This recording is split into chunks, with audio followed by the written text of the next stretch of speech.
Yeah, it's mostly about attackers, isn't it? Although the last winner was, I think, a midfielder. But yeah, it's a good thing that Mo is in the discussion because it means he does well and means we are doing well. But for him to stay in that discussion, he should bring in the same performances as he's done for 7 or 8 months now. And I think in general, someone that wins the Ballon d'Or needs to win something as well. So it's a great challenge that is in front of us, but also in front of him. And what I liked a lot is that he takes this challenge not only by scoring a big goal and a great assist against City, but he also wanted the team to win because his defensive work rate, especially in the second half, was outstanding. And that is, I think, what it takes for us to have a chance of winning something. And if we as a team can win something, he will have a far more better chance to win an individual prize like the Ballon d'Or. When you say win something, do you think you have to win even more than just the Premier League? Do you have to go on and win the Champions League as well for Mo to really have that outstanding chance of winning the Ballon d'Or? It would make his chance only bigger. But the last one who won it, I think he only won the league and not the Champions League. So it is not only about the amount of prizes you win, but I think all of the ones that won it in the past probably, I'm not 100% sure, but probably won either the league or the Champions League. So that means, but in football it's always like this, you need the team to win an individual prize.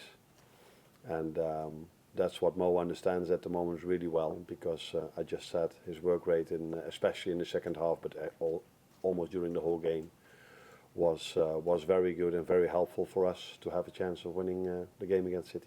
With regard to the title race now, though, how do you enforce the message that it's not over until it is over? I don't think I need even to enforce that message, because these are the players that played, and I know the Forest fans are going to like me saying this again, but these players played the Forest home game, these players played the Fulham home game, these same players played the Manchester United home game, and the same players played Newcastle away, which was a very difficult game for us, 2 times being a goal down, then being one goal up, and eventually drawing it to 3-3.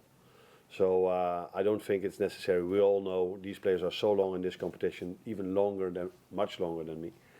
So they know how difficult every single game is, and if you have to play 11, it's still a long way to go. Alexander Isak, who you're coming up against, is a striker in fine form. What is it that makes him such a special forward, and do you have to do anything different to handle a player like that? It's an understatement to say that he's in a fine form. I think he's in an excellent form.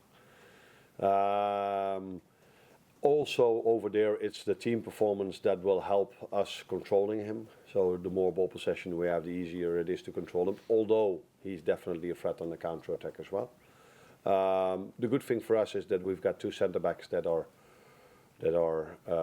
probably one of the best players that are able to play against him. I don't say this in perfect English, but what I mean with that is that we've got 2 very, very, very good centre-backs, and that's definitely what you need if you face a striker with the quality of Alexander Isak.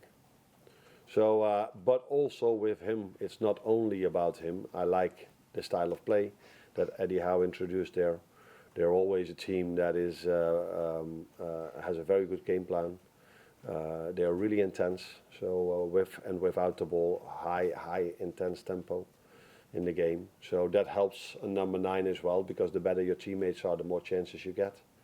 And he's not the only offensive threat they have. I think Gordon and the right winger as well. So they're a big threat. So yeah, it's not only about him, but he's definitely having a great season. Obviously, it was 3-3 the first time you played them. They're just coming off the back of winning 4-3 against Nottingham Forest at the weekend.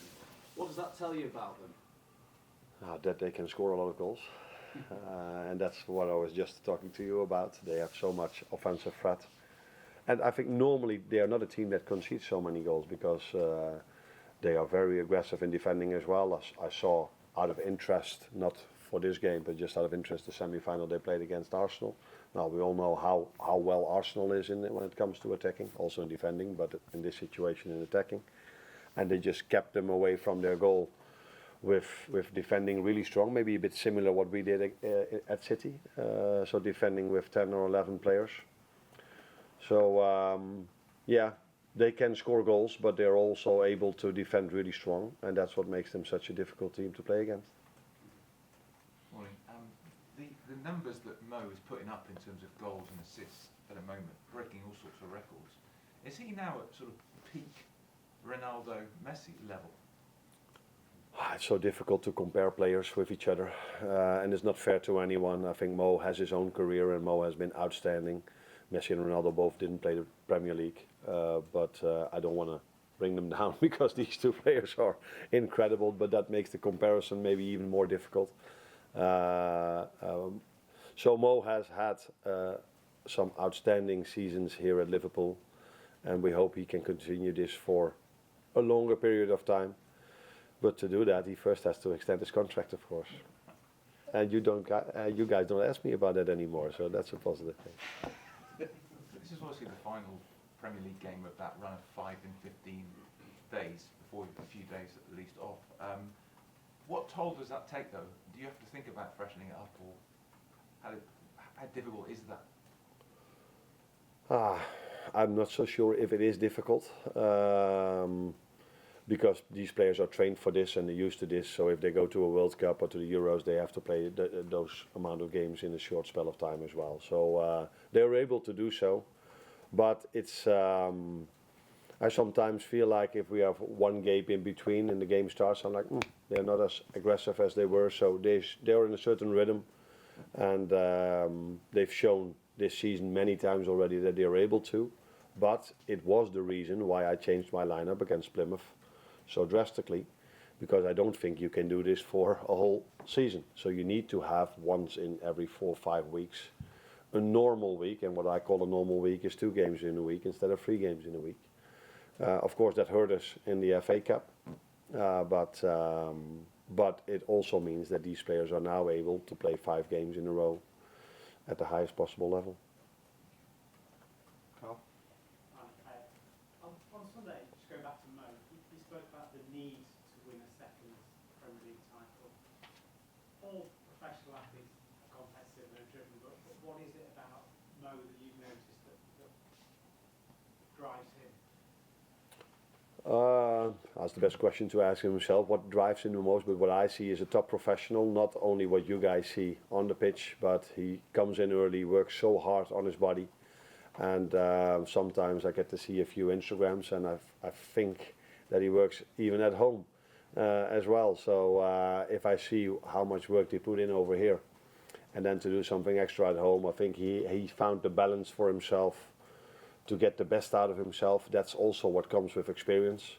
With playing so many games at the highest level, he knows now what to do to treat his body in the best possible way, and for him to get the performances in that he does.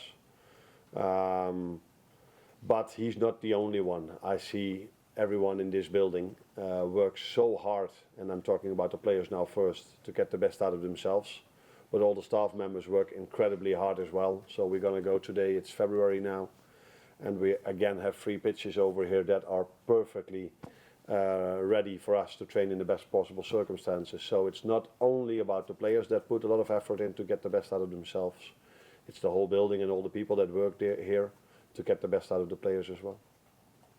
And on his form, you sort of asked for this, but his form, does it make it easier for the club to extend his contract, or more difficult because of how well he's doing, in your opinion? You can look at it in both ways. You can say, yeah, the better he does, the more expensive he might become. And the worst, if he would do really worse, we have second thoughts if we wanted to extend his contract. So I think for everyone it's the best that he brings in the performances he does now. Maybe only for the one that has to pay him, it's not the best. But for everyone else, it's the best. Because if you want to play at this club, you need to be at his level. Otherwise, yeah, probably you are almost useless to play at this club, because we only need players that are at the top of their game, because this is one of the best or the best club in the world to play for.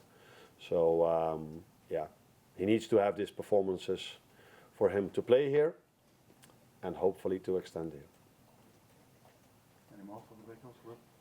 Is there any more on Conor, Bradley and Mac Allister? Looked like he had a black eye. Is he going to be alright? Yeah. Yeah, I think he will. I think he will. He will train with us today. Conor doesn't. He's out for a few weeks, so I cannot exactly tell how many. But it's clear that he went off with a muscle injury, and that's going to take a while before he's back.